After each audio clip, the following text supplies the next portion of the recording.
attaché azalaki na posa ya komona Yesu Kristo sengelaki ya matanzete ya sycomore lenge moko ngai natondi na posa ya komona Yesu Masia. Alléluia.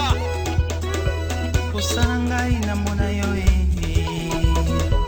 posala ngai na mona yo onazunga kuna na mokalola pona kutana na kolo Yesu posala ngao.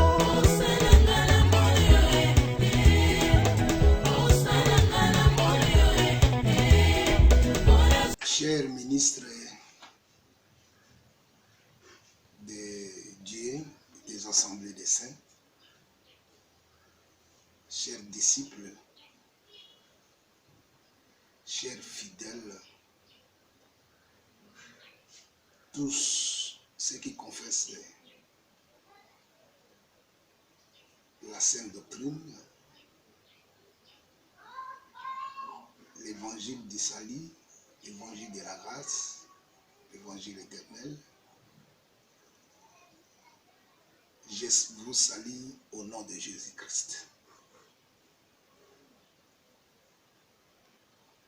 Aujourd'hui, je suis devant vous par la voie des réseaux sociaux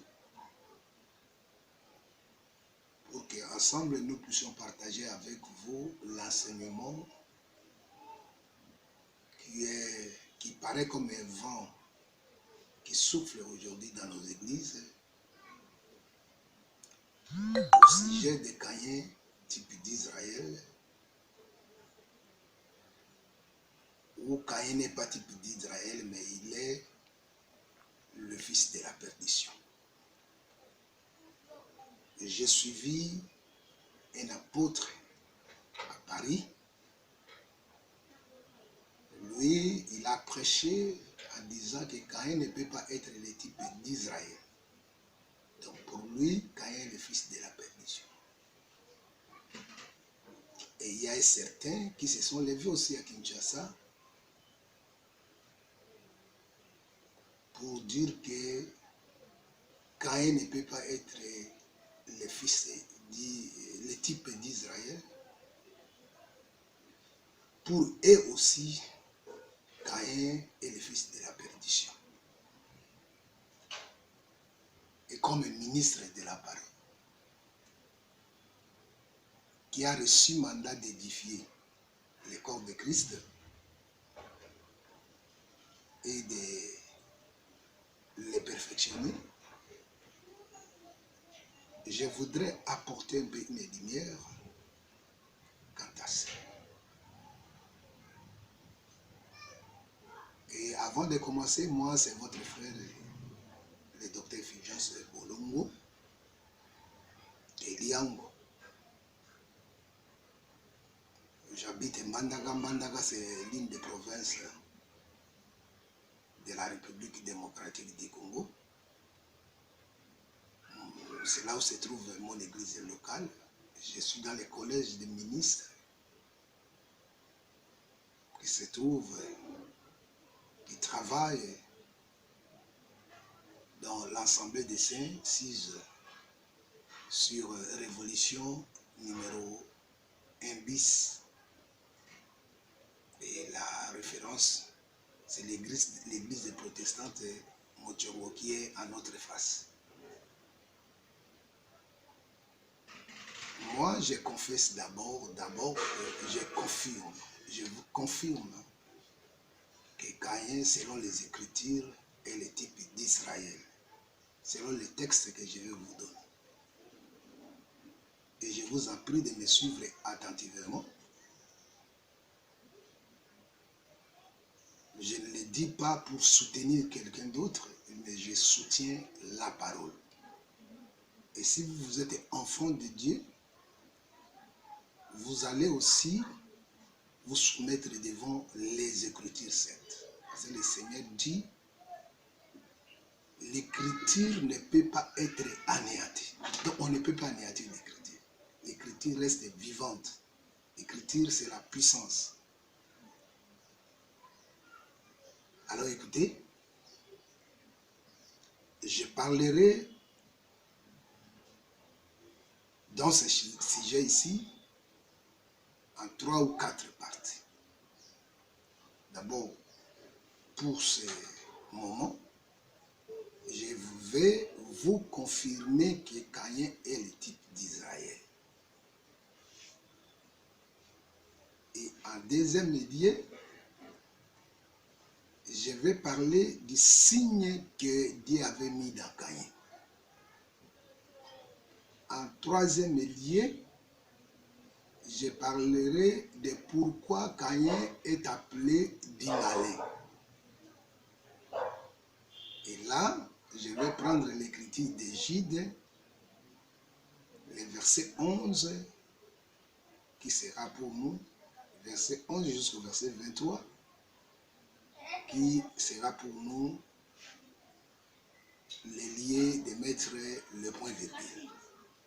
Mais pour ne pas embrasser le tout à la fois, aujourd'hui, je vais confirmer par les Écritures saintes à l'apôtre Martial de Paris et à d'autres frères qui sont à Kinshasa, qui sont en train de nier catégoriquement que Caïn ne peut pas être le type d'Israël. Maintenant, prenons le texte qui est devenu comme bête, la bête d'Éphèse ou la bête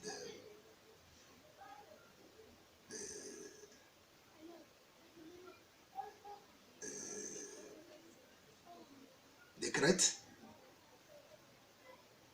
Matthieu chapitre 23. Parce que lorsque j'ai suivi le bien-aimé Martial de Paris, mon apôtre, il a dit ces gens-là, c'est-à-dire nous, ces gens-là qui appuient que Caïn est le type d'Israël, non seulement qui ne sait l'écriture. Non, je vais vous montrer aujourd'hui 2 ou 3 écritures qui confirment que Caïn est le type d'Israël. Et lorsqu'il y a le témoignage de 2 et de 3, ça dit que ce témoignage-là est vrai. Pas seulement cette écriture-là. Mais cette écriture-là, on ne peut pas la nier parce qu'elle est aussi la base de cet enseignement. Mais parce que vous la lisez un peu très mal. Vous la lisez en commençant par le verset 34 et le verset 35. Mais si vous voulez comprendre bien cette écriture-là, commencez d'abord la lecture au verset 29. Je disais là, Matthieu 23, le verset 29. Malheur à vous, scribes et pharisiens, hypocrites, parce que vous bâtissez les tombeaux des prophètes. Je vais mettre un peu mes lunettes. Les tombeaux des prophètes et orner les sépulcres des justes. Et que vous dites, si nous avions vécu du temps de nos pères, nous ne serions pas joints à eux pour répandre le sang des prophètes. Vous témoignez ainsi contre vous-même que vous êtes les fils de ceux qui ont tué les prophètes. Ceux qui ont tué les prophètes.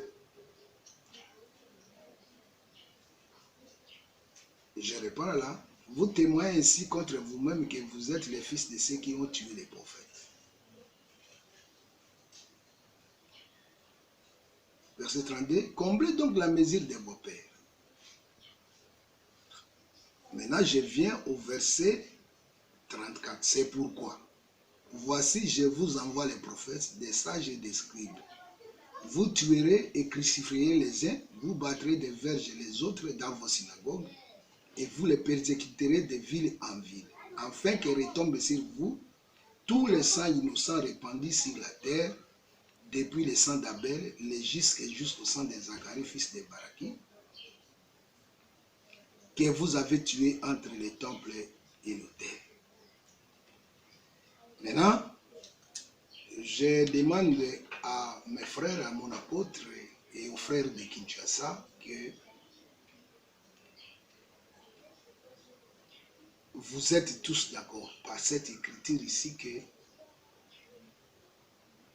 quand Abel est rangé parmi les prophètes, et c'est lui le premier prophète que Dieu avait envoyé et qu'il avait été tué. Donc là, c'est facile d'abord de comprendre que Abel, le premier prophète qu'on a cité nommément ici, c'est Abel. Et au verset 29, le Seigneur dit, vous témoignez vous-même que vous êtes les fils de ceux qui ont tué les prophètes. Et ces prophètes qui ont été tués injustement, ça commence par Abel. Là, tout le monde est d'accord. Et vous êtes en train de combler la mesure de vos pères tueurs des prophètes. Cela veut dire, le premier père d'Israël qui a tué les prophètes, c'est Caïn. Parce que si Abel est le premier prophète qu'on a tué, selon les dires de Jésus, veut dire le premier père d'Israël, tueur des prophètes, c'est Jésus. Donc ça ne demande pas de microscope. Jésus l'a bien dit, que vous avez tué ce que je vous avais envoyé. Et vous êtes en train de combler, c'est-à-dire vous êtes la continuité de vos pères. Maintenant, les pères tueurs des prophètes, les prophètes qu'on a commencé à les tuer innocemment, c'est Abel.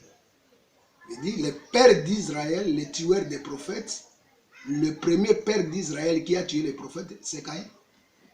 Parce que si on cite Abel, comme le premier prophète qu'on a tué, je dis, le premier père d'Israël qui est le tueur des prophètes, c'est Caïn. Donc, Caïn est le père d'Israël. Donc, selon cette écriture, Caïn est le premier père d'Israël en qualité de tueur des prophètes. Donc, si vous demandez la Bible ici, qui est le premier père d'Israël, le tueur des prophètes, c'est Caïn. Qui est le premier prophète qu'on a tué innocemment, c'est Abel. Donc là, c'est d'abord clair que Israël est descendant de Caïn quant à sa manière de tuer les prophètes. Et tous les prophètes qu'on les a tués par la suite, ils sont les descendants d'Abel. Là, c'est facile de comprendre que Jésus avait raison de dire aux scribes et aux pharisiens que vous êtes en train de combler, c'est-à-dire vous êtes la continuité de vos pères. Vos pères, en commençant par Caïn la tête. Et ce sang-là d'Abel va tomber sur vous. Je l'expliquerai. Comment cela est accompli maintenant. Parce que ça, c'était une préfiguration. Nous sommes maintenant dans le livre de Matthieu, chapitre 27. Cette écriture-là va maintenant porter corps. Pilate prend l'eau, il lave ses mains. Il dit, je suis innocent du sang de ces gistes. De cette, c'est-à-dire les gistes, c'est Abel. De ces gistes. Donc là, c'est Jésus qui est Abel et les gistes. Le sang de ces gistes. Et à leur tour, parce qu'ils sont en train de combler la mesure de leur pays, ils ont dit, que son sang, nous voulons qu'il soit crucifié, que son sang tombe sur vous. Vous voyez l'accomplissement de cet acte-là d'un Abel, le juste, parce que le juste ici, ça devient Jésus, et Caïn, de qui le sang de son frère tombe sur lui, c'est Israël. Ils ont accepté. Donc, on n'a pas à chercher ici. Je ne sais pas si quelqu'un peut nous contredire ici que Caïn est le père d'Israël quant à sa manière de tuer les prophètes. Vous témoignez contre vous-même que vous êtes le fils de ces prophètes, de ces pères-là qui ont tué les prophètes. Et quand on veut commencer à citer les prophètes qui sont tués, on commence par Abel. Veut dire, celui qui avait tué Abel, c'est Caïn. Caïn est le premier père d'Israël quand à tuer les prophètes. Et cette écriture a porté le corps lorsque Pilate a dit, ce type ici est innocent. Il est le juste. C'est lui Abel. Et le sang devrait tomber sur eux. Le sang devrait tomber sur eux. Donc c'est clair là. C'est clair là. Ok. Donc ça, je ne sais pas, parce que lorsque les frères avaient lu cette écriture, il n'a pas lu le verset 29 qui certifie qu'Israël est le fils des prophètes. Parce que le verset 29, la continuité de cet enseignement est allée jusqu'au verset 34 pour donner la lumière. Parce que Dieu savait que cette confusion va frapper les gens. Maintenant, il a bien précisé dans ses écrits pour qu'il n'y ait pas confusion. Ok. Ok. Ok. Je disais là. Maintenant, c'est que là, nous sommes d'accord. Nous sommes d'accord parce que cette écriture, on ne peut pas couper ces versets-là pour l'enlever dans la Bible. Donc, ça reste là. Donc, ça nous confirme clairement que Israël est son père. Quant à sa manière de tuer les prophètes, son premier père, c'est Caïn.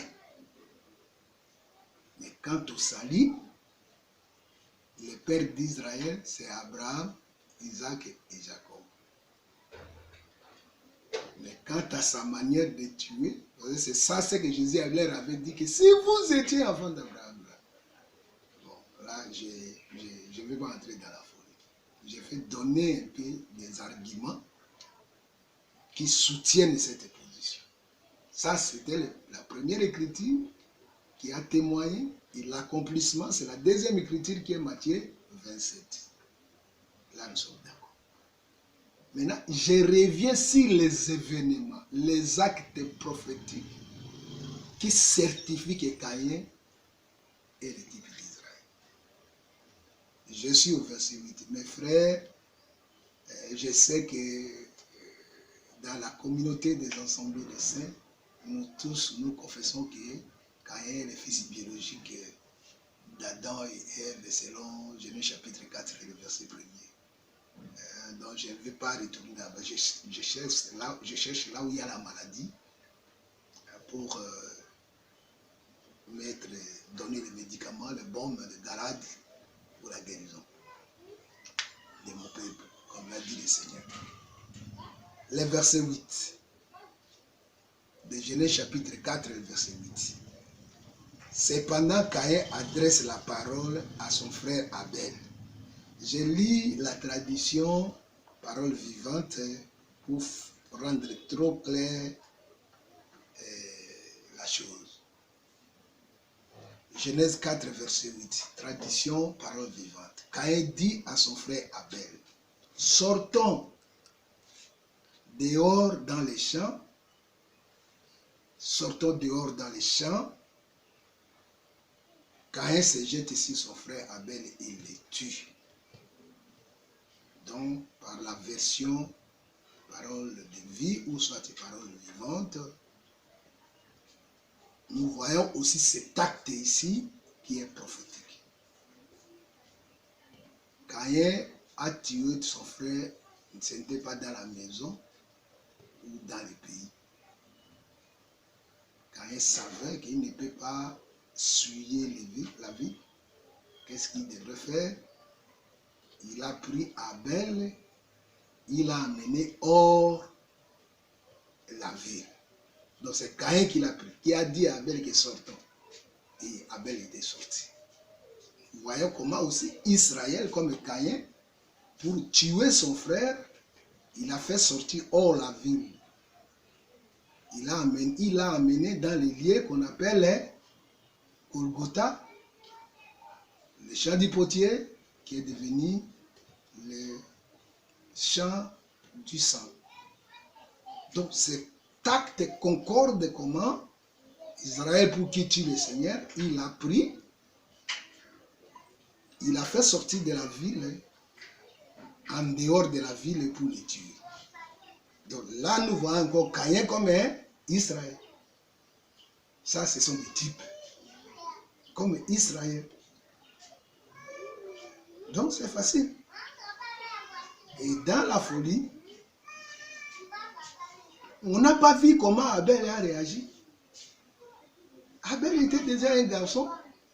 Il était déjà un berger. Il était en train de paître le troupeau. Il était déjà un homme. Pourquoi il ne s'est pas battu avec Caïn? La Bible dit que Caïn tombe sur lui, se jette sur lui et le tue facilement comme ça. Ça dit qu'Abel était agneau, miouette,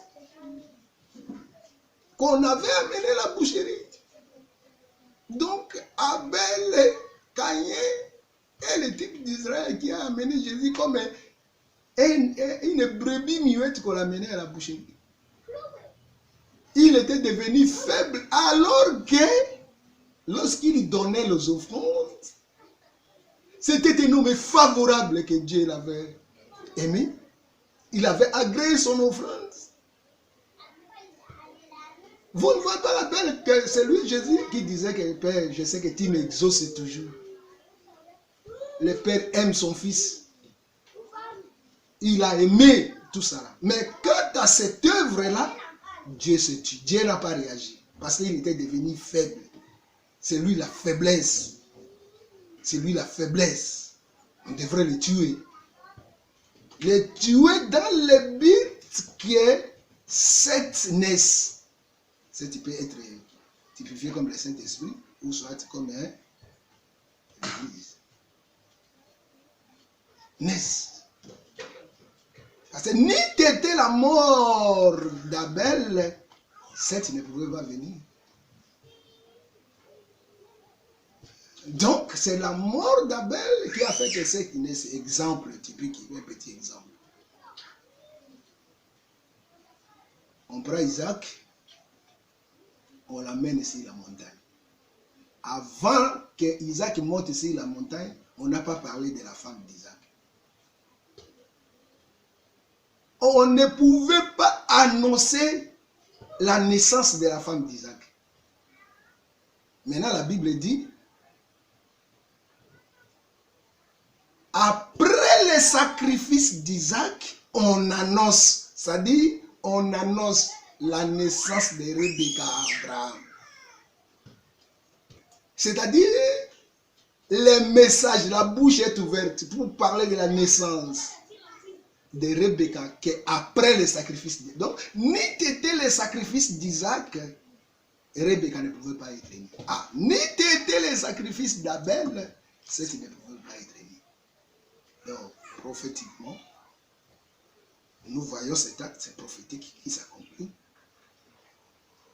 pour que cette naisse. Ça, c'est clair. Maintenant, je vais dire, je sais que là-bas, il y a des gens qui n'aiment pas la révélation, qui n'aiment pas de révélation. C'est pourquoi je peux mettre un peu les morts, l'instrument de cavalier, dans ma bouche, peut-être pour que je ne parle pas de beaucoup de révélations.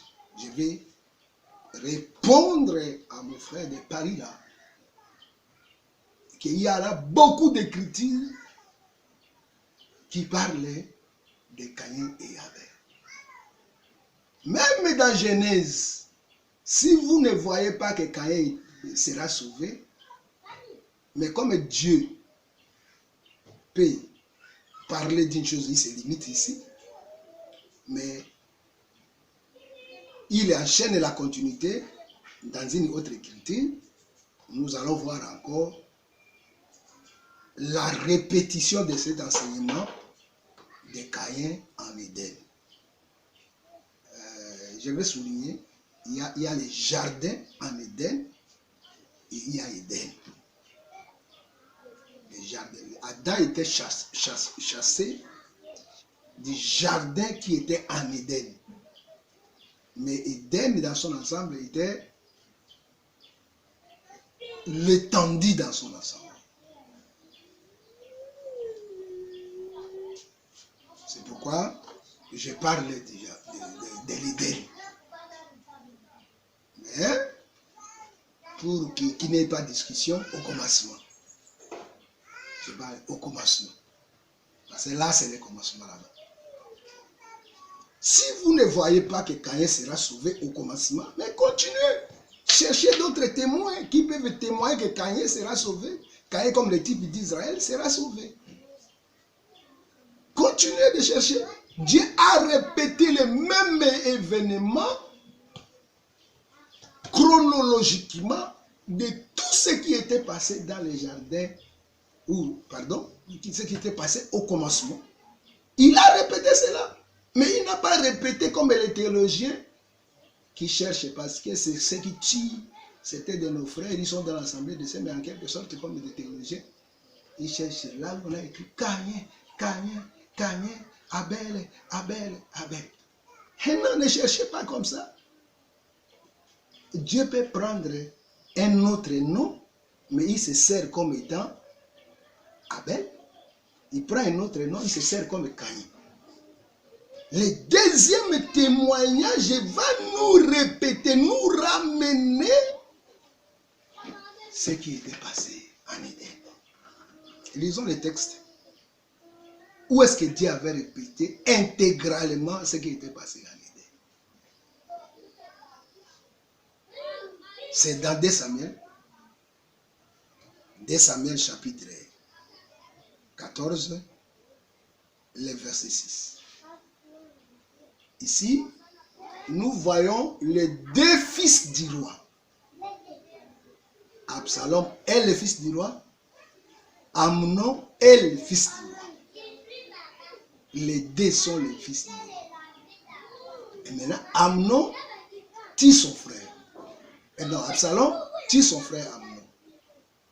Et quand il tue son frère,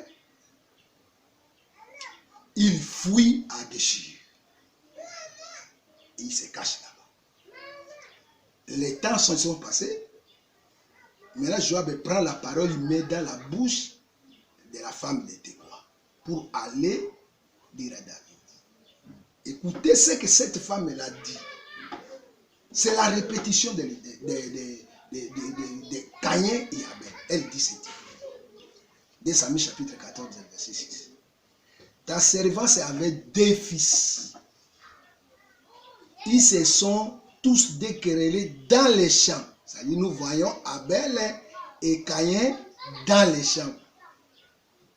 Et il n'y avait personne pour les séparer. Effectivement, ils étaient à 2 là-bas, sans la présence d'Adam et Ève. L'un a frappé l'autre et l'a tué. Posez-vous la question. Est-ce que David avait seulement 2 fils? Parce que la femme dit ici que ta servante n'avait que 2 fils. Était-il vraiment au champ à 2? Absalom et Amnon étaient dans la fête là où plusieurs fils du roi étaient là. Mais quand la femme veut demander la grâce sur Absalom, elle dit, ta servante avait seulement 2 fils. Ils se sont tous déquerellés dans les champs. Et il n'y avait personne pour les séparer. L'un a frappé l'autre et l'a tué. Là, on sort de l'ordinaire, on rentre au commencement. Et voici toute la famille s'est levée contre ta servante en disant, livre le meurtrier de son frère, nous voulons le faire mourir. Parce qu'il a tué son frère. Si quelqu'un trouvait Caïn qui est en errance, comme Absalom a fui la face de David, Caïn aussi était chassé devant la face de Dieu, comme Absalom aussi est chassé de la face de David, il y a un meurtrier qui le cherche à tuer. David dit non, cela n'arrivera jamais. Ce fils-là ne sera pas tué. Là, David devient Dieu, il dit, il a mis un signe sur Caïn, et que Caïn ne sera pas tué. Mais si quelqu'un tue Caïn, Caïn sera vengé. Et le verset 14, et le verset 14 que j'aime beaucoup, va maintenant dire, il nous faut certainement mourir. C'est là où la femme descend. Il nous faut certainement mourir et nous serons comme des eaux répandues à terre et qui ne se rassemblent point. Dieu n'ôte pas la vie. Mais il désire que les fugitifs ne restent pas bannis de sa présence. C'est là où nous disons, comme ce récit ici nous relate ce qui était passé entre entre Caïn et Abel dans les champs, et que là-bas, on n'a pas expliqué comment Caïn était de retour, comme Dieu parle tantôt d'une manière ou d'une autre, et ici, la femme explique que Dieu n'ôte pas la vie, mais il désire que les fugitifs ne restent pas bannis de sa présence. C'est-à-dire Absalom qui est Caïn aujourd'hui, là, en ce temps-là, parce que là, c'est Absalom qui est Caïn. Il doit retourner auprès de Dieu. Et nous avons vu comment Absalom était retourné. Par ces mots-là, David est comme Dieu. Vous savez, dans ce récit, la femme avait dit que vraiment, David, toi, tu n'es pas un homme. Tu parles comme un ange. Le roi est comme un ange de l'Éternel. Et vous savez que l'ange de l'Éternel, c'est l'Éternel lui-même. Donc, tout ce que David faisait là, c'était l'ange de l'Éternel. Dieu n'ôte pas la vie, mais il désire que les fugitifs ne restent pas bannis de sa présence. Les fugitifs ici, c'est Absalom. Les fugitifs ici, c'est Caïn. Donc, c'est clair. Comment est-ce que vous pouvez expliquer ces événements? David n'avait pas deux fils. Il avait plusieurs fils. Et Absalom n'avait pas tué son frère dans les champs. Ils n'étaient pas seulement à deux. Ils étaient dans la fête. Là où il y a les serviteurs d'Absalom, Amnon et tous les fils du roi. Mais quand la femme devait parler, il parle seulement de deux personnes, de deux enfants. Ici dit les mêmes familles qui sont dans les champs, et l'un a tué l'autre. Et il a fui. Et le roi dit, on est là, même les meurtriers là, on ne peut pas les tuer. Tuer ces meurtriers, c'est s'en prendre au roi. Donc c'est ça ce que Dieu avait dit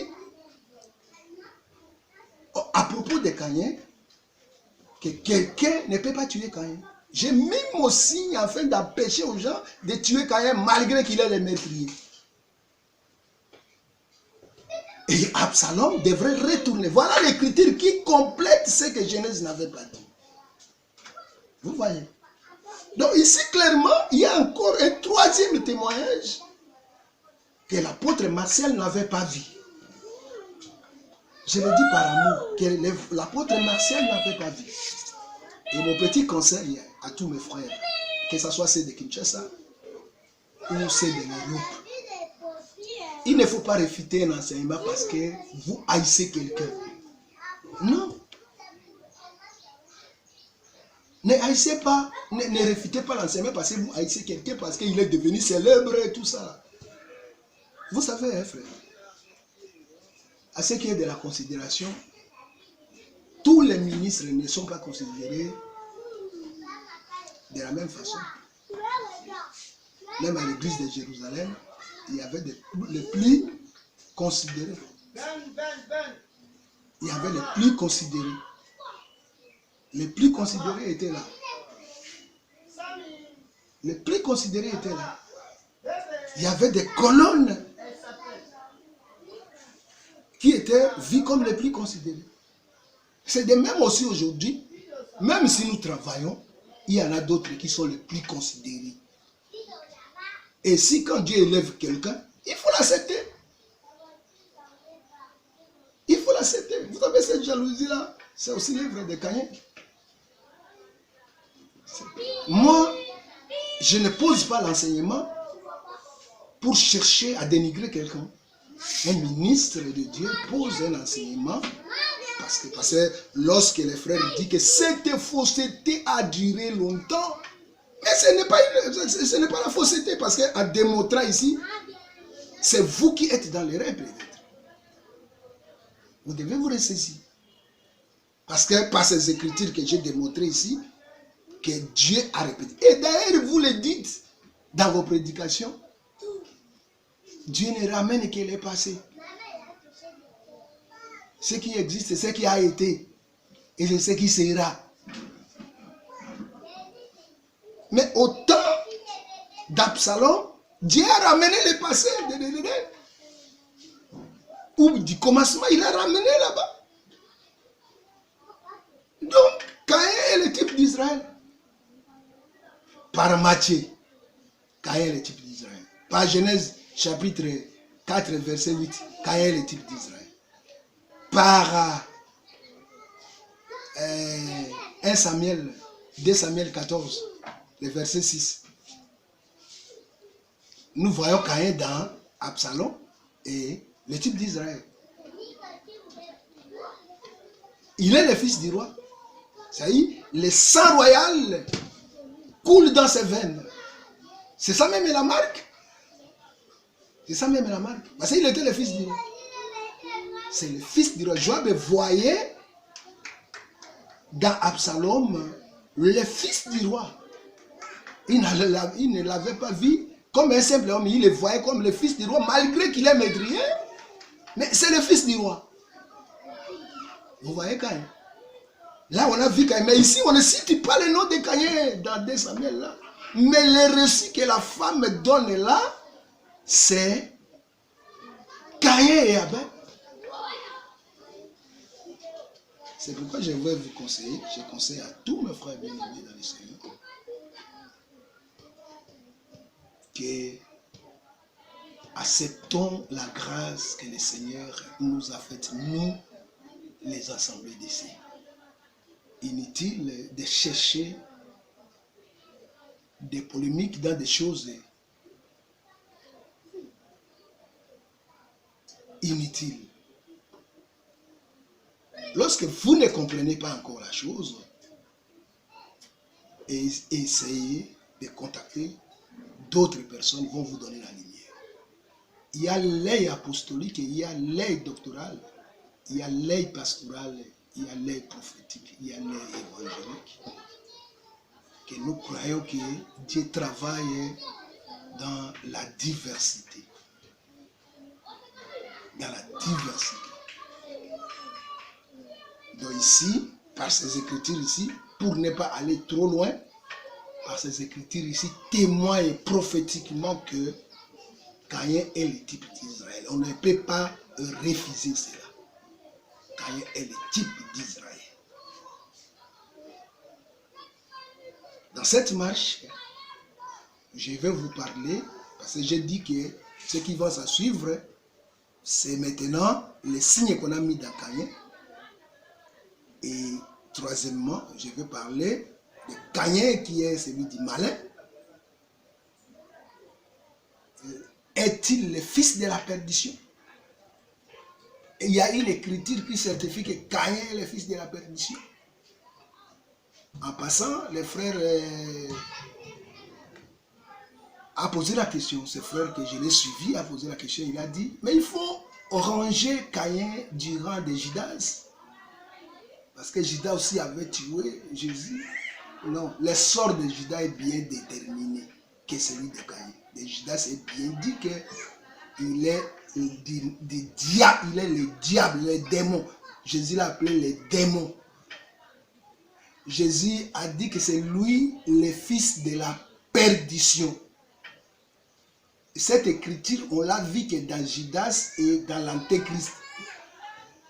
Le fils de la perdition. Il ne fallait pas qu'il naisse. C'est-à-dire son sort est bien déterminé. Là, on ne compare pas Judas avec Caïn. Caïn, il n'y a pas une écriture qui dit que Caïn est le fils de la perdition. Non. Maintenant, je vais expliquer pourquoi Caïn est appelé du malin. Jean a expliqué en bas, là, il a bien expliqué ça. Et je vais expliquer Jude 1er, Jude qui a un seul chapitre, le verset 11 jusqu'au 23e verset, qui est l'explication de ce que nous confessons. Mais pour cette partie de Caïn qui est le type d'Israël, je l'ai exposé ici. En tout cas, c'est clair. C'est clair. Il ne faut pas refuser, c'est clair ici. À moins qu'on ne prêche pas l'évangile éternel, l'évangile qui porte beaucoup de couleurs, là nous allons chercher seulement là où il est qui Caïn, Abel. Mais si nous prêchons l'évangile que Dieu peut parler d'une manière ou d'une autre, nous voyons aussi Caïn et Abel dans 2 Samuel chapitre 16, 2 Samuel chapitre 14, le verset 6. En tout cas, je serai humble. Si ces écritures que j'ai données, quelqu'un pouvait me contredire, me ramener dans la bonne voie, je serai humble. Mon numéro de téléphone, mon numéro de contact, je suis aussi sur WhatsApp. Mon numéro aussi de contact, c'est 081 341 34 78. Je reprends le numéro 081 341 34 78. Sur YouTube, vous tapez seulement Dr Fulgence Bolongo. Vous allez entrer dans notre chaîne qui est DFP, de Dr Fulgence Bolongo TV. Vous allez trouver certains enseignements que nous avons essayé de poster pour le corps de Christ. Je vous remercie beaucoup pour cette première partie. Maintenant, la deuxième partie va s'en suivre. Les signes que Dieu avait mis dans Caïn et l'errance de Caïn. Je vais continuer à expliquer cela. Mais pour cette partie ici, j'aimerais que vos réactions aussi puissent venir d'une manière ou d'une autre. Et si c'est vrai, on dit Amen et on avance. Vous savez, c'est très facile pour les ministres de dire que, bon, si quelqu'un me convainc par les Écritures, je serai humble. Mais il n'accepte pas de devenir humble. C'est comme des hypocrites. Ils le disent, mais ils n'appliquent pas. Même s'il est convaincu, mais il ne peut pas accepter que non, vraiment, je n'avais pas vu ça, bon, je vais être humble. C'est difficile. Voilà, voici un peu ma contribution quant à ce sujet. Que le Seigneur vous bénisse.